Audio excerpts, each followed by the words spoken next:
All right. Well, I'd like to welcome you all here and those who are going to be watching this as a recording to the next in our Weapons, Wounds, and Warfare seminar series. Today, we are very, very pleased to have Conor Whately here from the University of Winnipeg in Canada. Conor is expert on warfare in the ancient world and late antiquity in particular. Has been publishing up a storm recently. He's got 2 volumes forthcoming this year, A Sensory History of Ancient Warfare from Pen and Sword, and Procopius on Soldiers and Military Institutions in the 6th Century Roman Empire from Brill, as well as he's got a very good edited volume out in last year, co-edited through Routledge on Greek and Roman military manuals, and a huge list of publications. So we are very, very pleased to hear him talk today on mounted archers, arrowheads, and transformation of warfare in the 6th century CE. So without further ado, I'll hand over to you, Conor. Looking forward to it. Great. I will, as I said before, I apologize in advance if I run into internet trouble. And thanks all of you who are here now and will be here or will be watching this, I guess, down the road. Okay, let me just get rid of this. Okay, so right, so the title of this talk is Mounted Archers, Arrowheads, and the Transformation of Warfare in the 6th Century CE. You're not doing that, are you? Okay, oops. Okay, all right, so the premise for this talk is I have done, thank Jeremy for the invitation. Sorry I can't be there in person. But the premise in part came from his invitation, but also from some other stuff that I've done before. So I spent my PhD and then gradually over time revising that into a book, which is pictured here, called Battles and Generals, in which I looked at, in part, in all the wounds and stuff that Procopius, 6th century historian CE, describes. I looked at that was more on the literary side of things. In a chapter for a companion, I looked a bit at the historicity of the descriptions, and I'm kind of, forever working on sort of a complementary volume on battle 6th century historiography more broadly, some of the other historians out there. Now, that all leads to the premise for this. So some scholars have seen or thought of mounted archers as a revolutionary aspect of late antiquity. And so what I'm going to do is look at some of the evidence that we have for wounds at the end of antiquity, the 6th century, and what impact changes in technology, if any, had on the wounds sustained by soldiers. And then I'll discuss briefly some of the preliminary results, and it turns out there's not as much as I would have liked. But anyway, hopefully it'll be a wild ride anyway. Here's the overview of the presentation. So after the premise, because I take it it's a broader audience potentially, so I'm going to give just a little bit of background to the context, and then I'll get into the weapons and wounds and discuss a bit about their treatment, which I think I meant or alluded to in the abstract, and then I'll wrap it all up. Okay, and I have a select bibliography slide at the end in case anyone wants to see it. I can send it out as well. Okay, so just a little background. So 6th century CE Roman Empire. So I'm one of those individuals who sees the Romans continuing until some point in the 7th century, usually around the time of the Arab conquest. Different people have different views. It's sort of my take on it. They call themselves Roman for a long time. So the 6th century is sometimes called the age of Justinian, the longest serving emperor in that century, and one of the longest serving emperors that they ever had. Some of the notable parts of Rome, although really Constantinople and what is sometimes called the Byzantine Empire, is works of architecture like Hagia Sophia, okay, which is, you can see there. There is our best known depiction of Justinian from some beautiful mosaics from Ravenna in Italy, and possibly some members of his entourage. But from the perspective of war and empire, and I guess the broader context of this talk, one of the better known figures is his General Belisarius, who featured in a Robert Graves novel, amongst other things, possibly is depicted on this beautiful ivory diptych in the Louvre. And is described by Procopius, one of the main sources for literary sources for war and warfare in the 6th century. So it was a busy century. The Romans were fighting all the time, I guess, as they always were. The Persians, Sasanian Persians, quite a lot. A number of wars back and forth, various pieces that didn't last very long. And Justinian also launched a reconquest of the West, the reconquest of the West. So this is parts of North Africa and Italy, which obviously had been part of the Roman heartland centuries earlier, and through a variety of processes, fell out of Roman control, or Roman control changed, and he launched these wars to get them back, and they're described in detail by Procopius. Now, the other important context of these mounted archers. Now, mounted archers are in no way specific to the 6th century Roman Empire. They go back, a long ways to Neo-Assyria, to the Scythians of, I guess, sort of Central Asia or Northwest Asia, such as we find this little statuette here. And you can find mounted archers sort of, as I say, in a variety of kingdoms, empires, and states throughout antiquity and into, of course, the medieval era, which is sort of late antiquity, straddles that line, and beyond. Of course, you find some too. And I was looking for images for this talk. You can find some amazing prints from further to the east of mounted archers in China and beyond. We find depictions of mounted archers or people engage in mounted archery in the neighboring kingdom to Rome, Persia, who I already mentioned, the Sasanian Persians, lots of beautiful silver plates. Not just an activity, not just a soldier type an activity carried out in warfare, also used in hunting, as you can see in this silver dish with the Persian king on back hunting rams, and you can see the bow here. Okay, and here's one of the going into the 8th century, so getting sort of a bit beyond the period I'm talking about here is, but here is another depiction of a mounted archer, possibly in a hunting context, but the textile is not terribly well preserved. Now, mounted archers go back to, as I have a long tradition, or origins probably in Central Asia, nomadic people from the steppes. The steppes are a lot like where I live. In Canada, sort of the eastern edge of the sort of North American prairie or steppe. And they, besides having a long impact on places like Greece and Parthia and Iran, as I said, they've also had an impact on Rome that goes back many centuries. But by the time you get to the 6th century, their impact is a little more pronounced. And one of the main sources, which I'll get back to later in a second, is called the Strategicon. It's a military handbook treatise written around 590 or so CE, usually attributed to the Emperor Marius.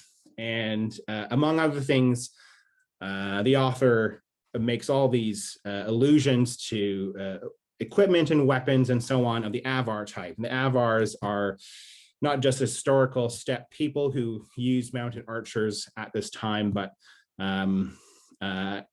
Maury seems to sometimes use the term also to refer in general to mounted archers from the steppes. And you can see things like cavalry lances and round neck pieces and neck coverings for the horses and men's clothing and even tents. So it's a broader influence than just mounted archery. Now, as far as more specifically in mounted archers as soldiers in the military, two sort of interesting or important comments about this. One of them comes from Marius early on in his handbook, and he says the handbook is mostly about cavalry. It talks a little bit about infantry at the end, and one of the things he says is, apart from foreigners, all the younger Romans up to the age of 40 must definitely be required to possess bow and quiver, whether they be expert archers or just average. They should possess 2 lances so as to have a spare at hand in case the first one misses. Now, Procopius, whom I already mentioned, also describes that the preface to his wars is his main sort of historical work. He gives a a description of the ideal soldier warrior, and for him it's this sort of mounted archer, possibly lancer. Archers of the present, he says, go into battle fully armored. From the right side hang their arrows, from the other a sword. Some also have a spear attached to them. So mounted archery was a significant part of combat, had been for actually a few centuries before the 6th century. We first find them against Rome when Crassus died at the hands of the Parthians, which is like, oh, what is that, 600 years earlier. You start get mounted archer units showing up in the auxiliaries in the 2nd century CE, and then a few of them are a few more of them are visible by the time we get to the end of the 5th century, and then there are even more in the 6th century, but it's kind of a gradual process. And there's been debate on just how prevalent they were and how big of a change it was. And some people have argued that this was their introduction was a major revolution in how Rome fought, which is not something that I necessarily subscribe to. But anyway, this is sort of when the invitation was given and connection was made between technology change and war and wounds. This was the one technological change, sort of a general change, this means of fighting, not just the warrior themselves on horseback with bow and arrow, but also how they fight, sort of charging at the enemy, firing off arrows, and then retreating.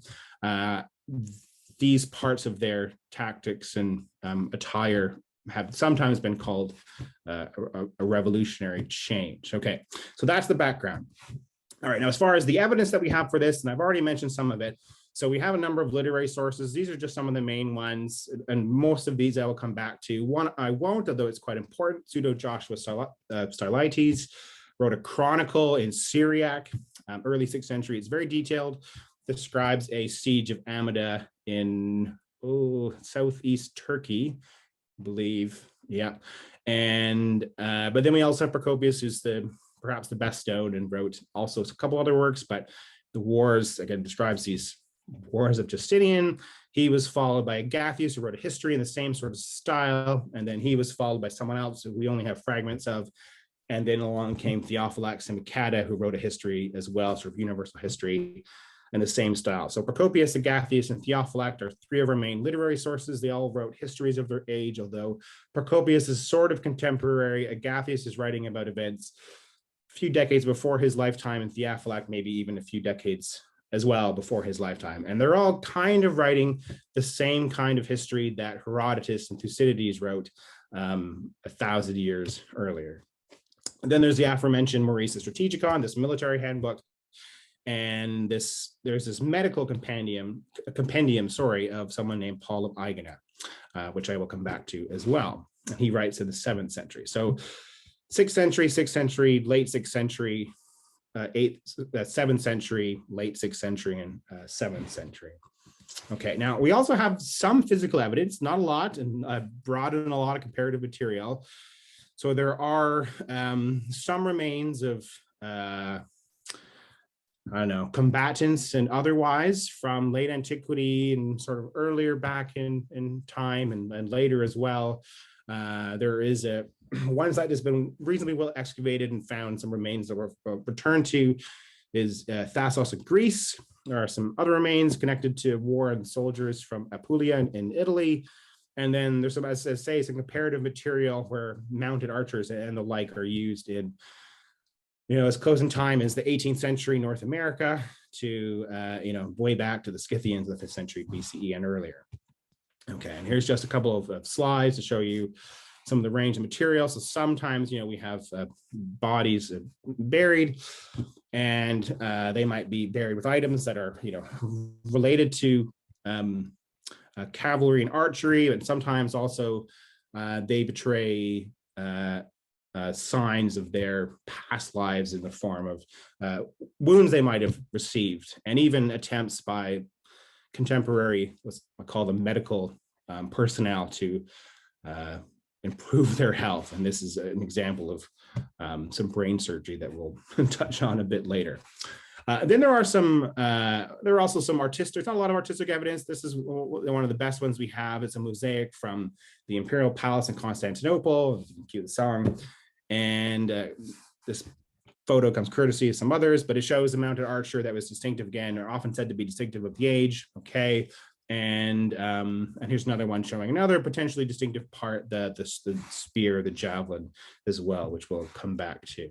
Okay, one other, this one's, sorry, it's a bit fuzzy, not a lot of good images of this out there, but there are also some frescoes from a church in Egypt that date to, I believe they're the late 6th or early 7th century. And it seems that a lot of the clothing and weaponry and so on in these images are reasonably representative according to the arguments of D'Amato, which is in the bibliography. Okay, so that's the evidence. Okay, so let's take a look at what we actually find. And to say, now I'm going to go through a little bit on the weapons, just very briefly, and then look at some of our evidence for the wounds themselves. Okay, so I should say this image is just more for illustrative purposes. So here is an illustrated manuscript from Madrid, deals with sort of later Byzantine history, but we do have a mounted archer on horseback and guys with on horseback with spears and lances. So it's vaguely representative. Now, there have been a few accounts of weapons. There's a lot of Roman military archaeology work out there. Sort of a shorter overview, Sarantis 2013, and it's D'Amato one who talks about this fresco I referred to. So key parts of the arsenal, I guess you could say, of the soldier, cavalry soldier, to lesser degree, infantry soldier in the 6th century include maybe a couple of kinds of swords. Okay, spatha, Greek term for sword. I should say a lot of the sources are writing in Greek. A dagger, so a shorter sword, a composite bow. Again, this is one of the key parts of this reflex composite bow. And then there is a wide variety of arrowhead types. These are 4 of the main ones, but we actually find more of them referred to in this medical text that I've already referred to. And then there's javelins and spears, and they show up a lot in some of the sources. And then there's also weapons used in things like siege warfare. So you get artillery, missiles, axes, depending on which group of people we're referring to, and slings continue to be used. Now, as far as the wounds that we find, and this is where it gets a bit more tricky. Okay, we do have, so I brought in a lot of material to try and flesh this out. Maybe flesh is not the best word to use now, but there are many different kinds of wounds you could sustain for the kinds of weapons used. So not many of them are the bone shattering sort of wounds often associated with later warfare. There are wounds to the head, wounds to the chest, wounds to the abdomen. Other issues, of course, are hemorrhaging, bleeding out, obviously, and foreign bodies, is an issue. But there is medical treatment. Here's a sort of a relatively well-known image of some soldiers being treated from Trajan's column. This is some 400 to 450 years earlier than Procopius, say. Now, you can also bring in modern wounds to get an idea of how the weapons might impact these 6th century weapons might impact humans back in the day, and of course, what evidence we have from skeletal remains. This is a great chart in a chapter referred to in the bibliography by Simon James, who does all sorts of interesting work on the Roman military and beyond, but he's looked a little bit at the impact of weapons on the human body, and he's gone over things like what kinds of injuries you might have, the physiological effect, and what impact it's likely to have in a combatant. So you can sort of bear some of this in mind when you're looking at the ancient material. And again, I have references to this if need be. And obviously, you can pause the video in the future. Okay, now, first, I want to look at some of the comparative evidence. Okay, this is some of what archaeological material we have for battle wounds. It's not a lot.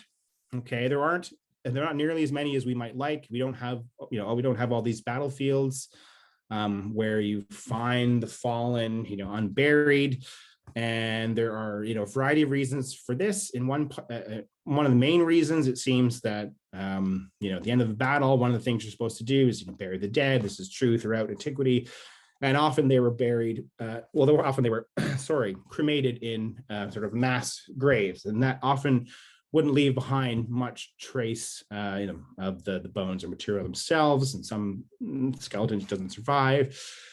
But also sometimes if you do find skeletons, which does happen in some cases, Sometimes the fatal blows were caused by wounds to soft tissue, which would not be reflected in the skeletal evidence. Okay. Other issues include, even if we do find skeletons, connected to a battle, and you do find evidence of wounds, it doesn't always tell you exactly how someone died, and there are a lot of complicating issues. Now there are, and I believe have more of them over here. This slide, the next slide, I have a range of sort of studies, and archaeological and otherwise, that have looked at some evidence for deaths and trauma in the past in combat. So some of the things that people have found include the fact that, heads is often the target of weapons. This seems to be true when archers are involved. Arrowheads can be difficult to remove, a point to which I'll come back to. But it's also true that arrows are quite potent. So maybe sometimes in some ancient material, literary material, they are sometimes held in lower regard than some other weapons, but they could cause significant damage. There has been some experiential work that has looked at this taking place in Germany, and actually a colleague here in Winnipeg who's more interested in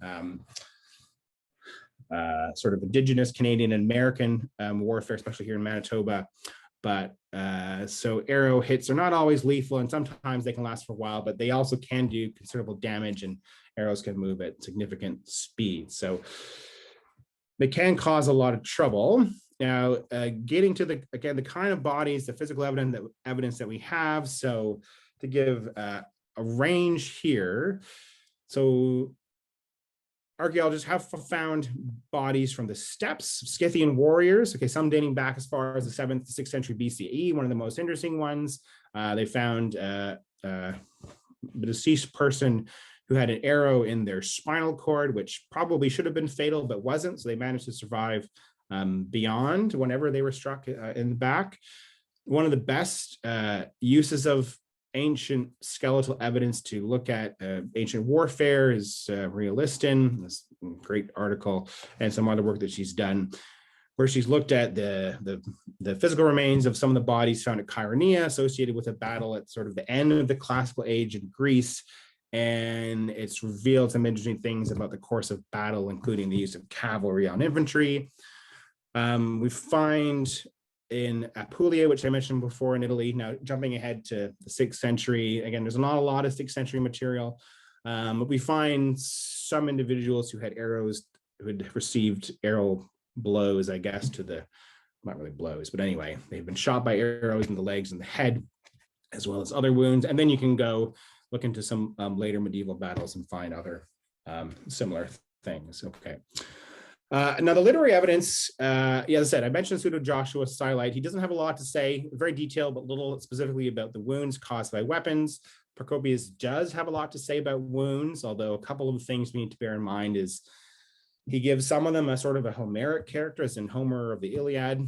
The Trojan War sort of looms large in the cultural background of the period, and so and a lot of the writers in this shows up in the text. Agathias, who follows him too, does have some things to say about battle wounds, but he's more interested in some of the psychological impact of things. And then Theophylax and Makata has a little more to say on wounds than Agathias maybe, but a lot of his battles can be hard to follow. So to give you a sample of some of the more important ones, for instance, Agathias, one of the things that historians like Agathias, Procopius, and Theophylact like to do, like their predecessors Herodotus and Thucydides, are give digressions of neighboring peoples or foreign peoples. And one of the ones that Agathias refers to are ones involved in his account of war in the middle of the mid to late 6th century, and then are the Franks, a new power in the area. Sorry, that finish should be two ends. And one of the weapons, one of the things he talks about the Franks and their weapons and how they fight, and he talks about these sort of spear javelins that they have. And this is a Finnish one, not like this is over, but from Finland. Apologies, it's a typo. But one of the things he notes that if it strikes any part of the body, then the point goes in, of course. It is no easy task either for the wounded man or for anybody else to pull out the spear. The barbs prevent it sticking to the flesh and making the pain more agonizing, so that even if it should happen that the enemy has not been mortally wounded, he still dies. So the sharp implement being stuck in the body, and something that we'll come back to as well. So there's that, and this is not a specific situation. He's talking about what the kind of damage that they can do. And now to give you another idea of some of the things he says, and you can see it's maybe a little less helpful. He says, describing a battle involving Franks and Romans, which is detailed, but it doesn't include maybe some of this kind of thing. He says, nor was it difficult for the horsemen on the flanks to shoot their arrows over the heads and to wound those on the far side. Indeed, the Franks were pierced in the back from all sides. The arrows were virtually invisible as they flew through the air, and so on. So he's not really getting into the specifics of where people were stuck, maybe a bit on the side, but not much more than that. We're not getting the difficulty with extraction. Theophylact, he does give, he has this one episode where he describes this soldier who's found, who has all these wounds. You can see it all here, and I don't want to go over it. It'll be available for you to read, and I can give you references, but he describes all these wounds. This one soldier has had wounds to the lip and then from below in various spots, and attempts to save them, and they don't work. But this little scene is modeled on an earlier account from Epaminondas in a much earlier writer, Diodorus Siculus. So there's some detail there, but not quite what we want.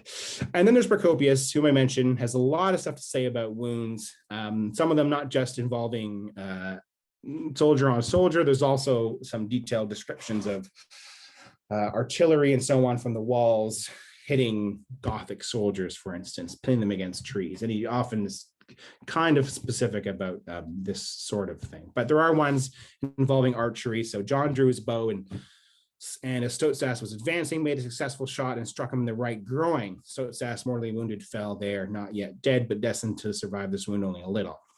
And you can see there are some other words.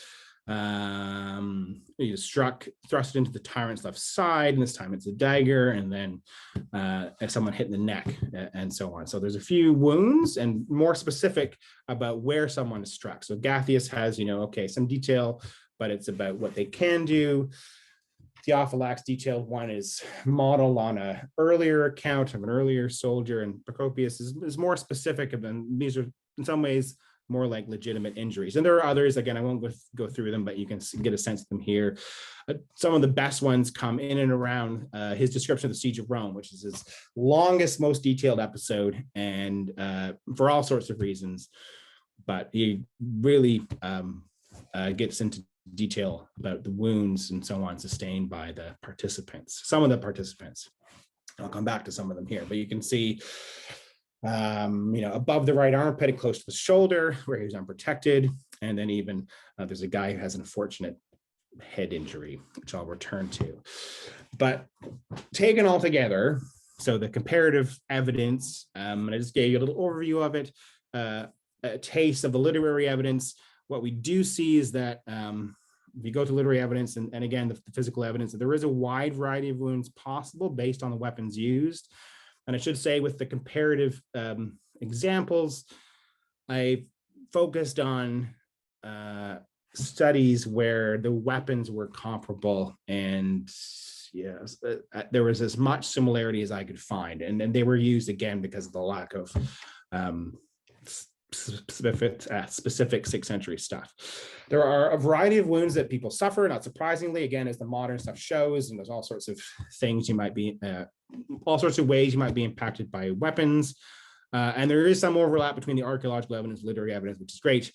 But one of the things that's clear is that there's no clear preponderance, so far as we can tell, of wounds suffered by attack from mounted archers being in any way different from those by just infantry archers, or some of the wounds that people might sustain from javelins and spears and so on. So they don't seem to have a privileged place, which leads you to think that they're not as transformative maybe as they're sometimes made out to be. Now, there are other injuries, and this is one of the more surprising things that I hadn't thought about coming into this, because all the wounds you might suffer in combat, and then as I looked into it, I'm like, oh yes, of course, there are sort of the repetitive injuries, and we do find some comparative evidence in this. I won't say too much because I don't want to drag on forever, but the gist of all this is, and this is now, so at this site, Paleo Castro Thasos in Greece, found a number of individuals in this kind of remote part of sort of northeastern Greece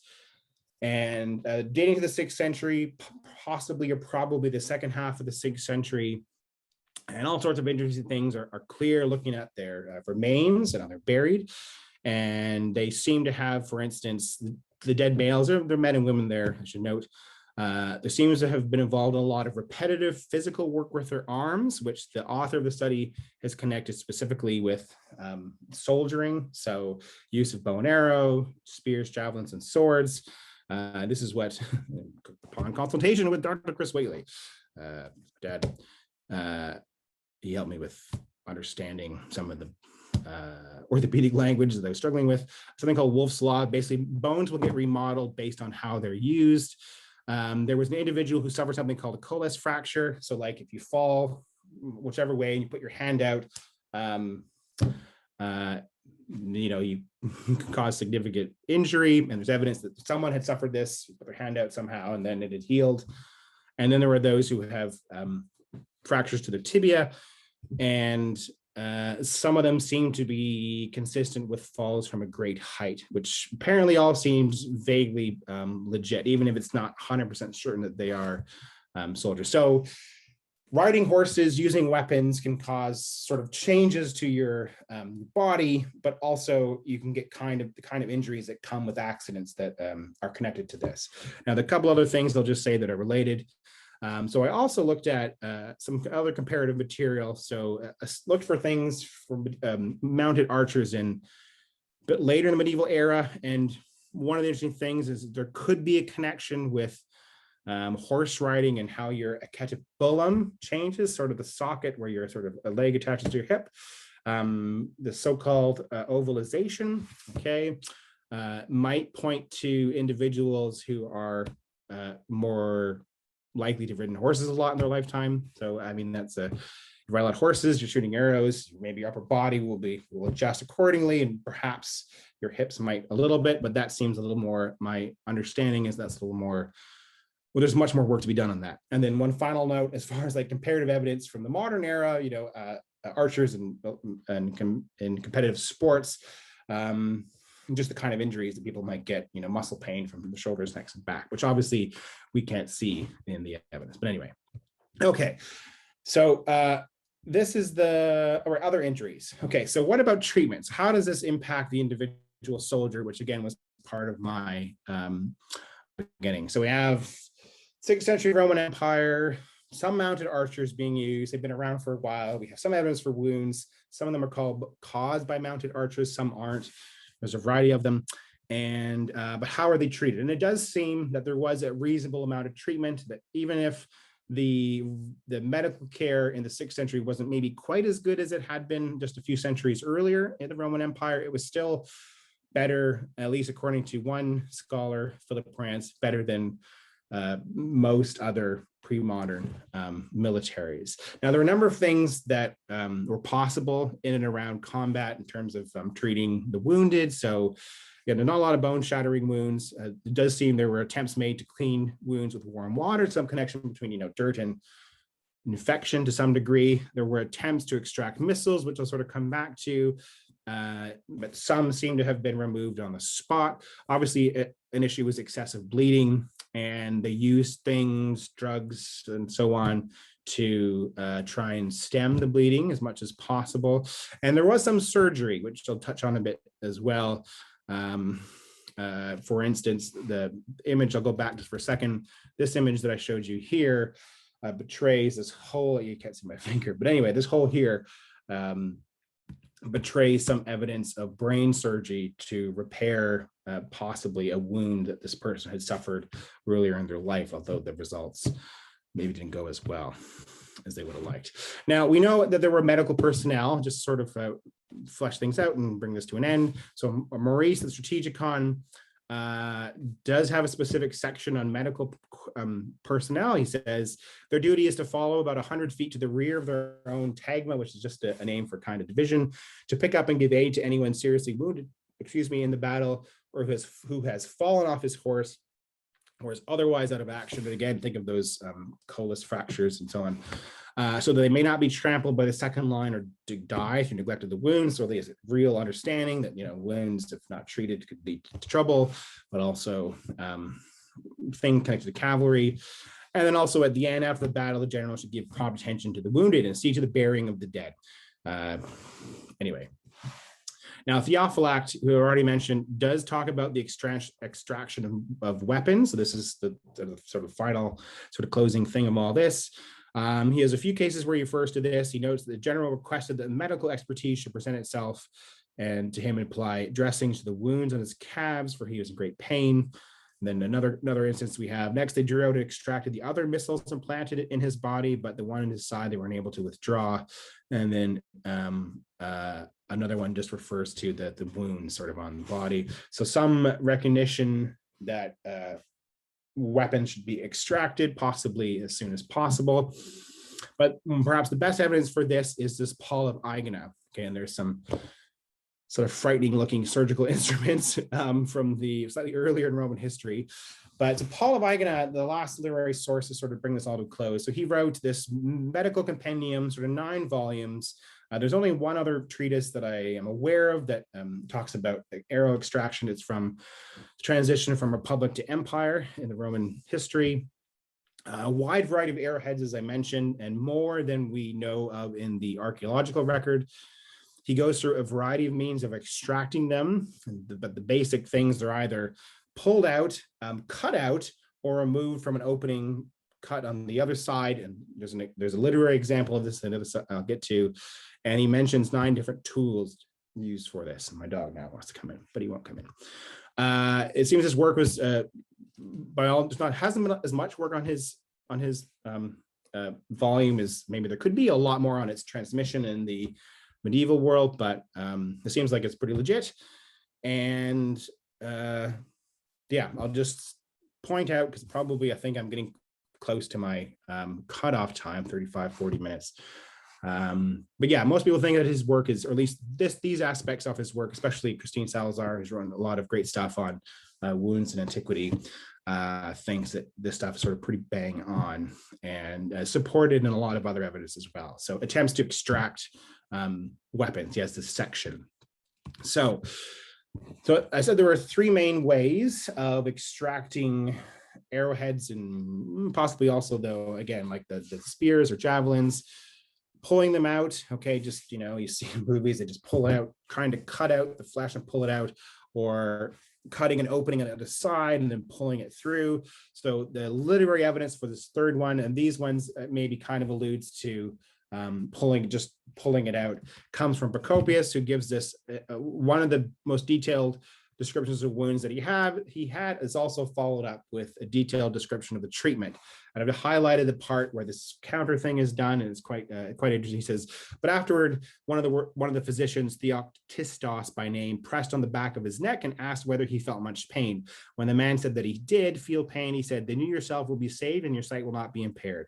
He made this declaration because he inferred that the barb of the weapon, and again, a lot of the discussion is on not just from the Agathias passage, but also in Paul. Arrows have different shapes, and depending on what the weapon is, they can cause different kinds of damage to the soft tissue and so on. Blah, blah, blah. He made that right. The barb had not penetrated to a point not far from the skin. So he cut off the part of the shaft that showed outside and threw it away. Then cutting open the skin at the back of the head, the place where the man, his head, sorry, I'm using my chest, felt the most pain. He easily drew out the barb, which with its 3 sharp points now struck out behind and brought with it the remaining part of the weapon. Thus, Arzes entirely escaped serious harm, and not a trace of his wound was left on his face. But if you read the rest, it doesn't always work out that so smoothly. But anyway, now I just want one other little thing thrown at the end. Obviously, so what happens if you're, partly because I said I would say a little bit about the individual experience. So if you suffer a wound, and Maurice says there's medical professionals to help you and make sure your wounds are okay, and the general will see to you in theory afterwards. Well, there's some evidence for what impact this might have on the soldiers. I'm not gonna say anything because I don't want to, again, I probably already kept you too long, but there there is some legal evidence from the 6th century for all sorts of things related to the military, but some of it alludes to psychological trauma or the impact of some of these injuries on soldiers, and a lot more work on this sort of material for earlier periods of Roman history. But these core legal texts were all compiled in the reign of Justinian, so that, you know, it's relevant. So they talk about discharge for soldiers from service. They can honorable discharge when their service is completed, but they can also have discharges based on their health, which is what's significant for us. So they can be declared unsuitable for service if they have a defect of the body or mind. And some other legislation hints at this too. And there's some discussion of what kind of benefits they might get from this, but I think there's a lot of questions and more work to be done. Some of the Western law codes, so outside of like Western Europe, refer to compensation for wounds to the head and face as it happens. So some sense that these injuries could have long-term impact on the individual, and possibly there was some scope for some treatment by the state. But anyway, okay, so that I've now gone through it all. Probably dizzying amount of material. Sorry for that. Maybe not a lot to conclude with at the end. Besides, look at all this stuff, all these images and evidence. And so I'll just say to wrap up, and I throw in my wound man. Apparently, this kind of image shows up in a whole bunch of manuscripts of the early modern era. But what can I conclude from trying to find a connection between weapons, war, technology? Well, it's, you know, obviously with physical evidence, it's difficult to find evidence of the impact of war in the short term in the archaeological record. Again, we don't have a lot of contemporary remains to look at. There's Apulia, buried soldiers, different, and there's this very recent study from Greece, but there's much debate over whether they are actually soldiers or not, although there's lots of evidence in the remains for significant medical attention and so on. I don't think there's a revolution technology at this time. And I focus on mounted archers. I think that's true across the board. I mean, I'm more of the school that over antiquity, there's a lot of change is sort of slow and gradual in terms of the military, some spikes from here and there, Hellenistic age, a lot of siege warfare and what have you, but maybe not as much heading into late antiquity. Now, the one possible exception where this does this increasing use of mounted archery, or at least arrows and missiles, might have had in terms of wounds and so on, is in Paul's treatise, which is, a few decades after Procopius, into the early 7th century. And so, most of the warfare is actually low intensity. There's some open battles, there's quite a few sieges, and there's a lot of raids and what have you. But one of the things is possible, and again, this is the realm of speculation, that the increase, a slight increase in the use of these kinds of warfare did lead to a recognition that, these kinds of injuries sustained, caused by arrowheads and spears and javelins needed to be treated more often than before. And so Paul made the, I think I said unique suggestion that rather than waiting to pull out wounds, if at all possible, pull out arrowheads, this needs to be done right away. So that could be connected, it might not. Extract the wounds as soon as possible. And I'll just show you, here is a select bibliography, and then I will stop there. I'm doing all right, and stop sharing my screen. And thank you for, you're in the afternoon. Those of you, I thank you for staying to the end. I'll happily, I'm Mr. Tyson, I'll happily answer questions or stunned silence sort of at the end. I'll take a quick sip, and it's not alcoholic, it's just lemonade. Well, I guess it's after 5 p.m. there, so you're very happy, very welcome to drink if it's that time. But thank you very much for that, Conor.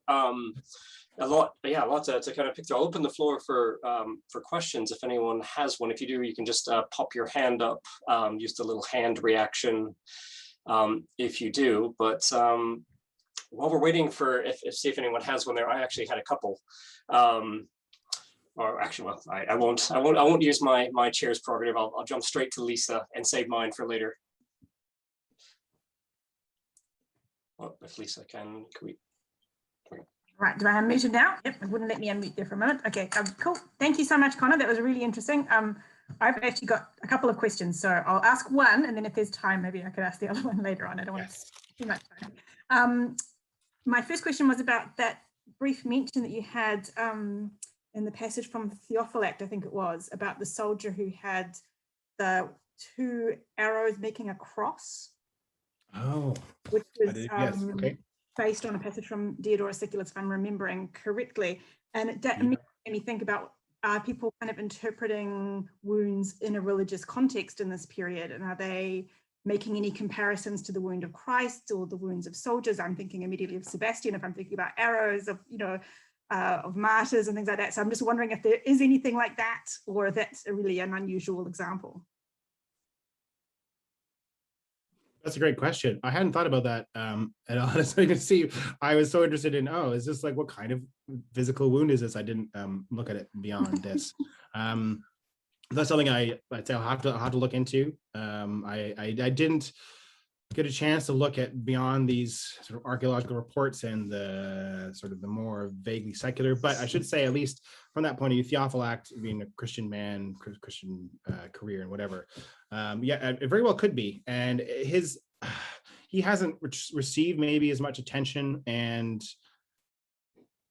yeah, it's something that I'm totally gonna look into with this thing, getting him like this not finished, who knows ever will be other thing.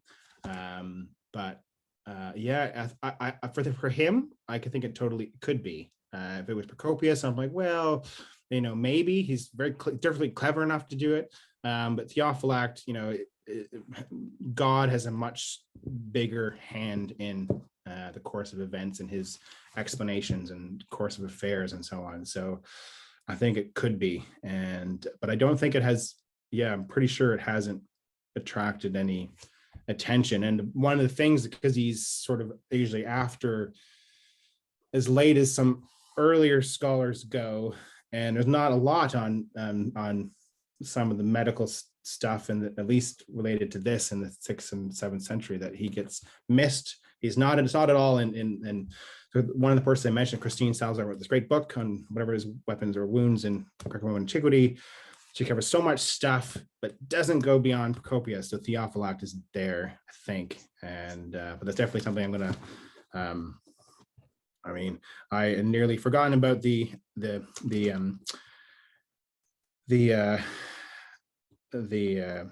Diodorus Siculus discussion. I'm like, oh, and then this was this afternoon for me, and I'm like, oh well, this is gonna have to wait for another time. So I will follow that up. So thank you, very much for that.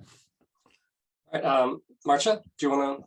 Yeah, so let me preface this by saying that I'm a modern historian, not an ancient one, and what fascinated me most about your talk was actually the last couple of slides about the legal ramifications of wounding, and the notion that soldiers deserved recognition or needed legal protection for recognition of suffering or wounds or service. So I couldn't quite get from what you were saying whether the sort of laws that you were referring to, what particularly they were focused on. Do you think would you interpret them as saying this was something about recognizing medical injury or suffering or some kind of understanding that soldiers who were wounded in a decisive way deserved to be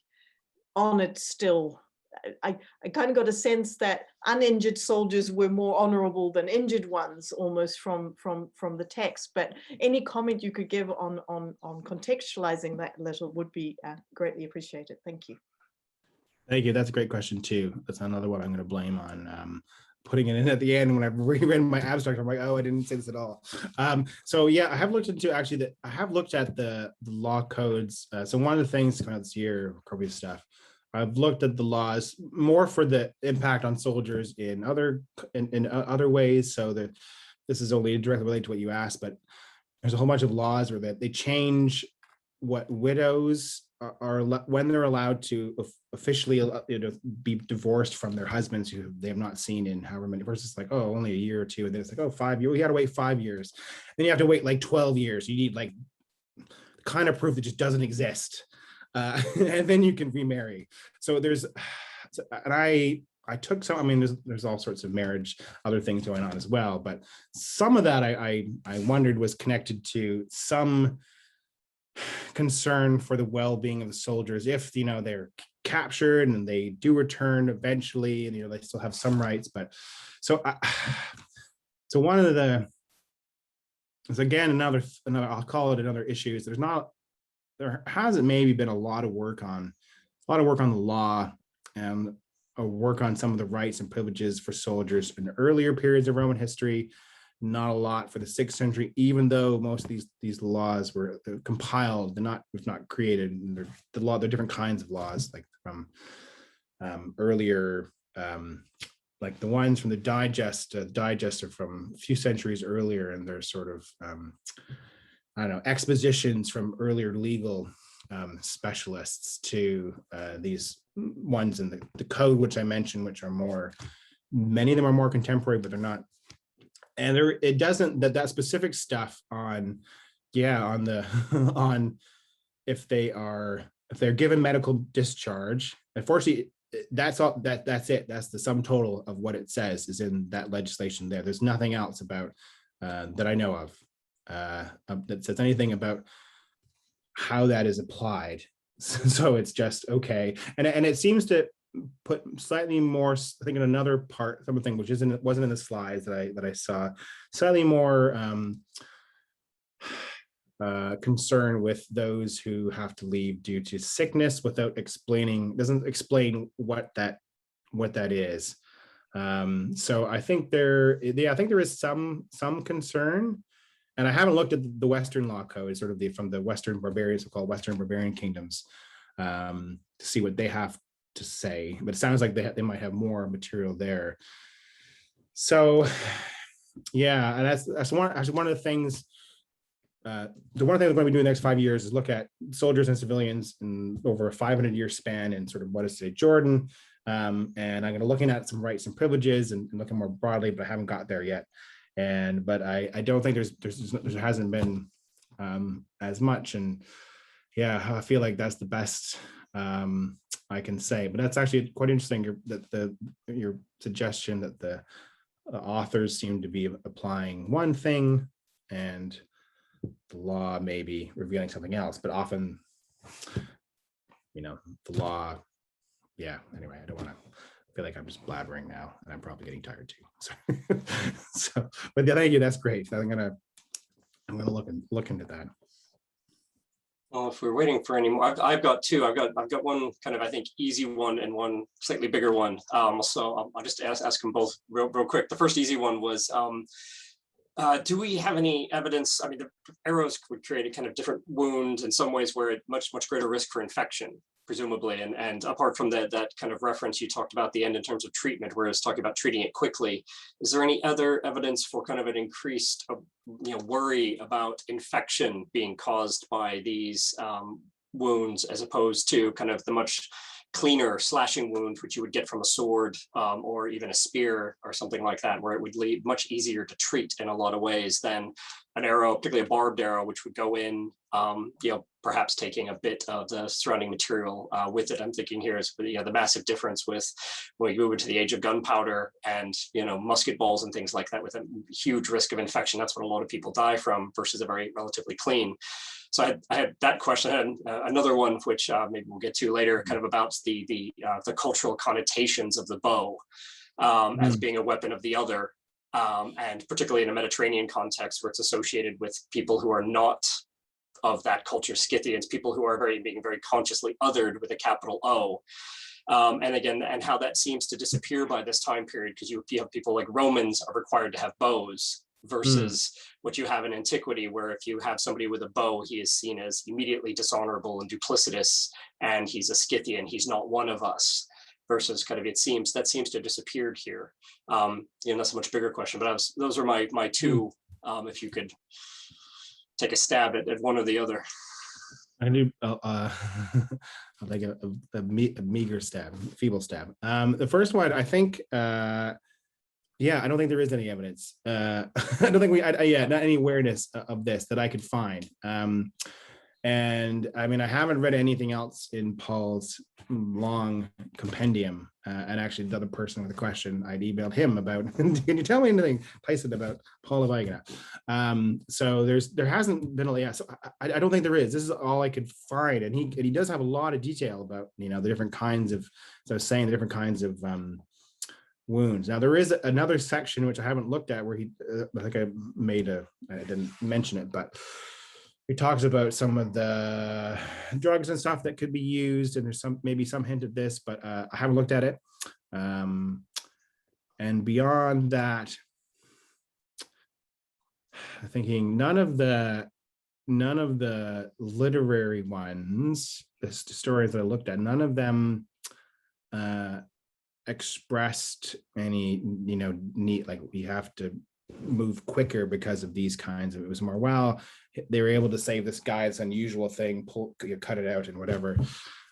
So there wasn't. And I mean, there are some other literary sources, there are some like late epic poetry, which has some more graphic stuff, but I don't know how much we can, and I haven't looked into it, how much we can use it. So I would say, yeah, so I think it probably could have done, but I don't think we have, unfortunately, I don't think we have this is the best that we have. And yeah, I think you're right for the other question. I think, yeah, totally.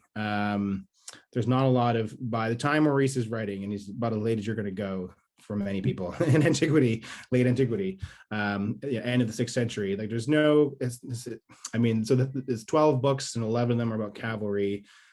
Suggestion that it was actually originally just 11 about cavalry, and the infantry was added later. But there's no like sense that he's like, Avar type stuff, which is this other or whatever. He's not looking down his nose at it.